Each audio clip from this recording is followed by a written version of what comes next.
ایک گود میں بچے کو لیے ہوئے، ایک کی انگلی پکڑے ہوئے، بوتل ہاتھ میں لیے ہوئے تیل کے لیے، اور کئی کئی گھنٹے کھڑی ہے دکان۔ یہ مشقت انسان جھیلتا ہے کہ نہیں؟ غالب نے اس کا نقشہ کھینچا ہے کہ رنج سے خوگر ہوا انسان تو مٹ جاتا ہے رنج۔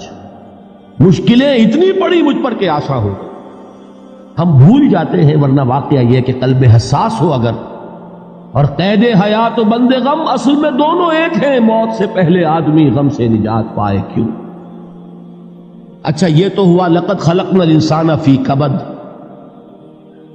حیوانات کا معاملہ ایک اور اعتبار سے آسان ہے، ان سے کوئی محاسبہ بھی ہے کیا؟ کوئی جواب دہی بھی ہے؟ کوئی ان کو اللہ کے حضور میں کھڑے ہو کر اپنے اعمال کا حساب بھی دینا؟ نہیں۔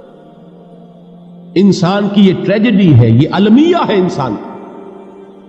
اس کو بھی قرآن مجید کی ایک سورت میں قسمیں کھا کر اذا السماء انشقت، اس کے بعد کیا فرمایا؟ یا ایھا الانسان انک کادح الی ربک کدحا فملاقیہ۔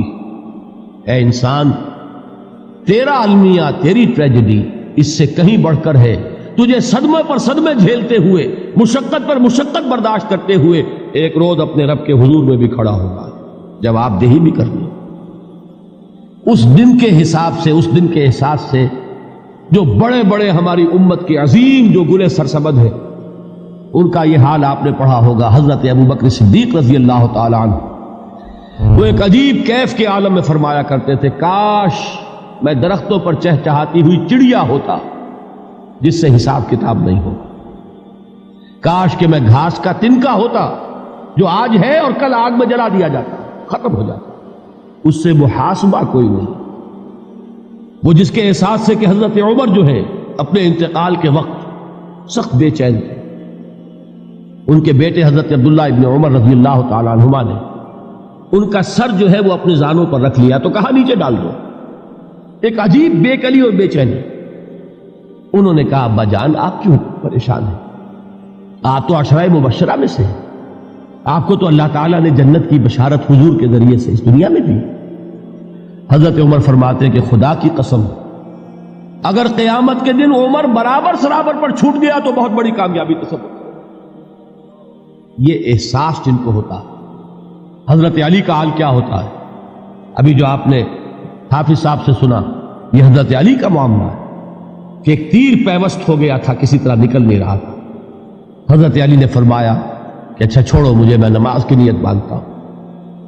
نماز کی نیت پڑھتے تھے تو لرزتے تھے، کانپتے تھے، کس کے سامنے کھڑا ہوں اور کس کے سامنے مجھے ایک دن جواب دہی کے لیے کھڑا ہونا ہوگا۔ لن تزولا قدم ابن آدم، حضور نے خبر دی ہے ابن آدم کے قدم ہل نہیں سکیں گے۔ جیسے مجرم کھڑا ہوتا ہے کٹہرے کے اندر، اس کٹہرے میں سے ہل نہیں سکو گے حتی یسأل عن خمس، جب تک کہ 5 چیزوں کا حساب نہ لے لیا جائے۔ وہ 5 چیزیں کیا ہیں؟ کان کھول کر سنیے۔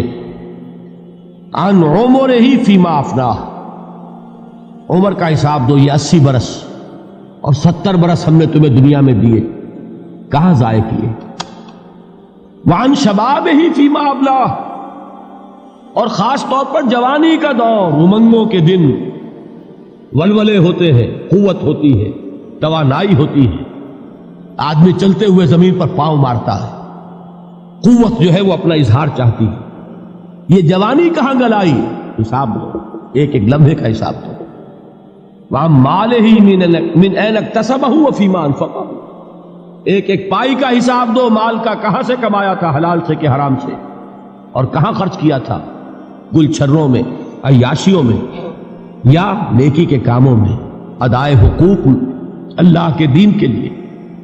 4 سوال ہو گئے، 2 زندگی کے بارے میں، ایک زندگی پوری بحیثیت مجموعی کہاں کس کام میں لگائی، اور خاص طور پر شباب کا دور کہاں لگایا۔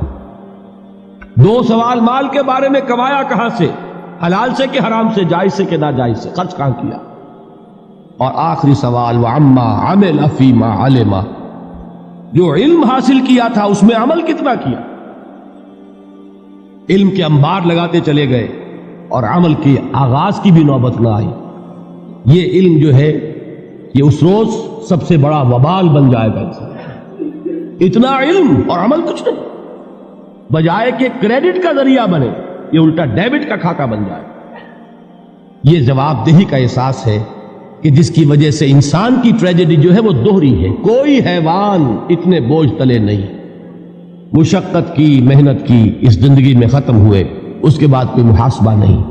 اس کو بھی غالب نے خوب کہا ہے کہ اب تو گھبرا کے یہ کہتے ہیں کہ مر جائیں گے، اور مر کے بھی چین نہ پایا تو کدھر جائیں۔ یہ ہے وہ ہیومن ٹریجڈی